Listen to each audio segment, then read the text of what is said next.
അപ്പോൾ ഇന്ന് ഞാൻ വന്നേക്കുന്നത് ഇസ്രയേലിൽ കെയർ ടേക്കറായിട്ട് എനിക്ക് എങ്ങനെയാണ് ജോലി കിട്ടിയത്, എങ്ങനെയാണ് ഇവിടം വരെ എത്തിയെന്നുള്ള കാര്യങ്ങൾ എൻ്റെ കൂട്ടുകാരെല്ലാം ചോദിച്ചു. അപ്പോൾ അത് പറയാൻ വേണ്ടിയിട്ടാണ് ഞാൻ വന്നേക്കുന്നത്.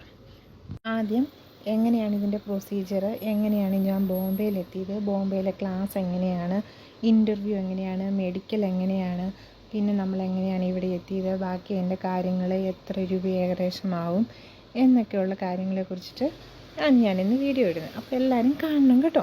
അപ്പം ഞാൻ ആദ്യം ബോംബെ ക്ലാസ് കൂടാൻ പോയത് ഒരു സോവർഡിയ ഹൗസ് എന്ന് പറഞ്ഞ ആശ്രമത്തിലാണ്. അവിടെയാണ് ഞാൻ നിന്നത്. അതുപോലെ അത് അച്ഛന്മാരുടെ ഒരു ആശ്രമം കേട്ടോ. നമ്മൾ 500 രൂപ ഡെയിലി കൊടുത്തിട്ടാണ് അവിടെ താമസിക്കുന്നത്. പിന്നെ ഞാൻ പോയത് ഫെർണാണ്ടസ് എന്ന് പറഞ്ഞിട്ടുള്ള കെയർ ഗിവർ പഠിപ്പിക്കുന്ന ക്ലാസ് കൂടാനായിട്ടാണ്. അവിടെ 1 മാസം നമുക്ക് ക്ലാസ്സൊക്കെ ഉണ്ടായിരുന്നു. 20 ദിവസത്തെ ക്ലാസ് കൂടിയിട്ട് ശേഷം നമ്മൾ തിരിച്ചു വരണം. അതിന് എക്സാമും കാര്യങ്ങളും എല്ലാം ഉണ്ട്. അത് കഴിഞ്ഞിട്ടാണ് നമുക്ക് മത്താഷ് എന്ന് പറഞ്ഞിട്ട് ഇസ്രായേൽ ഗവൺമെൻറ് ആയിരിക്കും, അതായത് നമുക്ക് എംപ്ലോയർ ആയി എന്നുള്ള അറിയിക്കാൻ വേണ്ടിയിട്ട്. അത് കഴിഞ്ഞ് നമുക്ക് വിസ ആയിരിക്കും. അങ്ങനെ ഏകദേശം ഒരു 3 മാസത്തെ പ്രൊസീജിയർ ഉണ്ട് നമുക്ക് ഇസ്രയേലിന് പോകാൻ വേണ്ടിയിട്ട്. അപ്പം അങ്ങനെ എൻ്റെ ഏകദേശം 3 മാസത്തെ കാര്യങ്ങളൊക്കെ കഴിഞ്ഞു. ഞാൻ നെടുമ്പാശ്ശേരിയിലേക്ക് പോകും കേട്ടോ. അപ്പം അവിടെ നിന്ന് നമ്മൾ ബോംബെ വന്നിട്ട് ബോംബെ വീണ്ടും മെഡിക്കലും ഇൻ്റർവ്യൂവും കഴിഞ്ഞിട്ടാണ് നമുക്ക് ഇസ്രയേലിലേക്ക് പോകാനായിട്ട് സാധിക്കുന്നത്. അപ്പം നമ്മൾ നാട്ടിൽ നിന്ന് നമ്മൾ ടാറ്റ പറഞ്ഞ് പോരും. പക്ഷേ ഇവിടെ വന്ന് വീണ്ടും നമ്മൾ ഏകദേശം ഒരു 15 ദിവസത്തോളം, ചിലർക്ക് 15, ചിലർക്ക് 20ഒക്കെയാണ്. എനിക്ക് കറക്റ്റ് 15-16 ദിവസം കയറി പോകാൻ പറ്റി. അപ്പം മെഡിക്കലും ഇൻ്റർവ്യൂവും ഒക്കെ ഉണ്ട്. അപ്പം അങ്ങനെ ഞങ്ങളിപ്പം എയർപോർട്ടിൽ ഇങ്ങനെ നെടുമ്പാശ്ശേരിയിൽ ഇരിക്കുവാണ്. പിള്ളേരെ വിട്ട് പിരിയുന്ന ചെറിയൊരു സങ്കടമൊക്കെ ഉണ്ട്. പക്ഷേ ജീവിക്കാൻ വേണ്ടിയിട്ടല്ലേ നമ്മളവിടെ എന്തേരെ കിടന്ന് തുഴഞ്ഞിട്ട് നമുക്ക് എത്താൻ പറ്റാത്തത് കൊണ്ടാണ് നമ്മൾ വേറൊരു രാജ്യത്തിലേക്ക് പോകാനായിട്ട് ശ്രമിക്കുന്നത്. എങ്ങനെയെങ്കിലും നമുക്കൊരു കൊച്ചു വീടും അത്യാവശ്യം ജീവിക്കാനുള്ളൊരു സാമ്പത്തികം ഉണ്ടായിട്ട് നമുക്ക് തിരിച്ചു വരണമെന്നുള്ള ഒരു ആഗ്രഹം കൊണ്ടാണ് മാക്സിമം നമ്മൾ നാട്ടിൽ നിന്ന് പിടിച്ചു നിൽക്കാൻ നോക്കി. നടക്കുന്നില്ല എന്ന് കണ്ടപ്പോഴാണ് നമ്മൾ പിള്ളേരെയൊക്കെ ഇട്ടിട്ടാണെങ്കിലും ഇങ്ങനെയുള്ളൊരു സാഹചര്യത്തിൽ നമ്മൾ പോരാനായിട്ട് തുടങ്ങുന്നത്. കാരണം ഇസ്രയേൽ എന്ന് പറയുന്നത് അത്രയും നല്ലൊരു കൺട്രിയാണ്. കാരണം ഇസ്രയേലിൽ പോയവരാരും നശിച്ചു കണ്ടിട്ടില്ല. അവരെല്ലാം അടിപൊളിയായിട്ട് രക്ഷപ്പെട്ടിട്ടേ ഉള്ളൂ. ദൈവത്തിൻ്റെ രാജ്യം എന്ന് പറയുന്നത് അതുപോലെയാണ്. യുദ്ധവും കാര്യങ്ങളൊക്കെ ഉണ്ടെങ്കിൽ അതൊന്നും നമ്മളെ ബാധിക്കത്തൊന്നുമില്ല.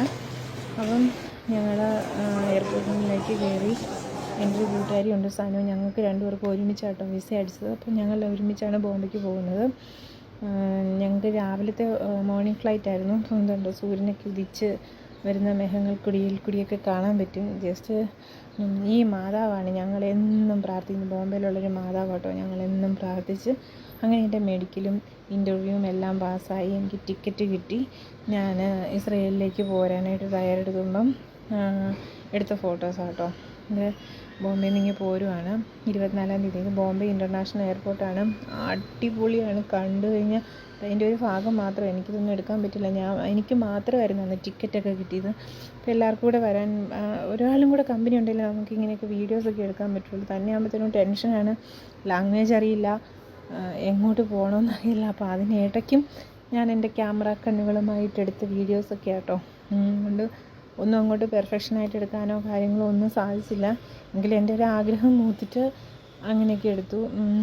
ഇതിങ്ങനെ ഏക്കർ കണക്കിന് കിടക്കും കേട്ടോ. ഇഷ്ടംപോലെ അടിപൊളി സംഭവമാണ്. അങ്ങനെ എനിക്ക് രാവിലെ മോർണിംഗ് ഫ്ലൈറ്റ് ആയിരുന്നു, ഫ്ലൈ ദുബായ് എന്നും പറഞ്ഞിട്ട്. അപ്പം 5:20 ഇവിടെ നിന്ന് എടുത്തു. ഇസ്രയേലിൽ വരുമ്പോഴത്തേക്കും കൂടെ 12:20, അതായത് നമ്മുടെ നാട്ടിലെ സമയം 3:30 ആകുമ്പോഴത്തേനൂടെ നമ്മൾ വരും, ഇസ്രയേലിലെത്തും പെട്ടെന്ന് തന്നെ. അല്ലാതെ കണക്ഷൻ ഫ്ലൈറ്റ് ആണെങ്കിലും നമുക്ക് വെയിറ്റിംഗ് കാര്യങ്ങളൊന്നും ഇല്ലായിരുന്നു.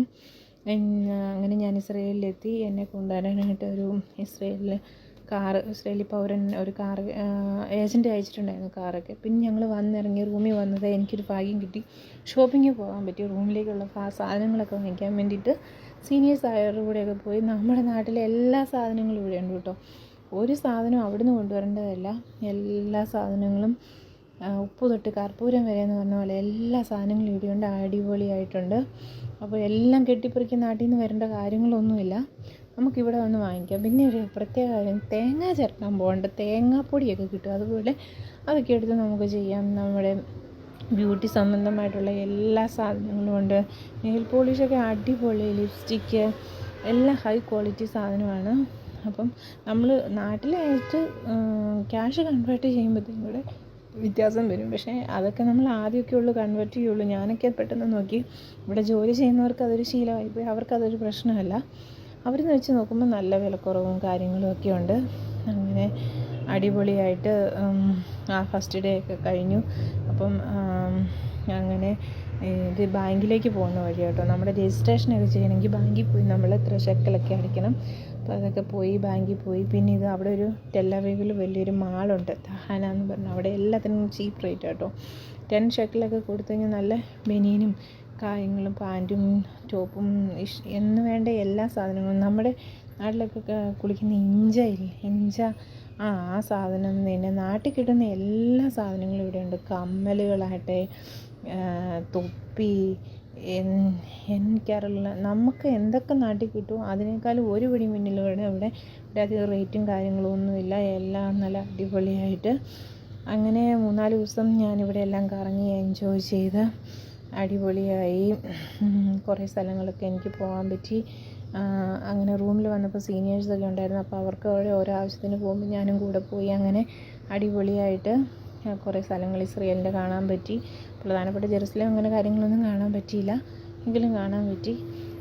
പിന്നെ അടിപൊളിയായിരുന്നു.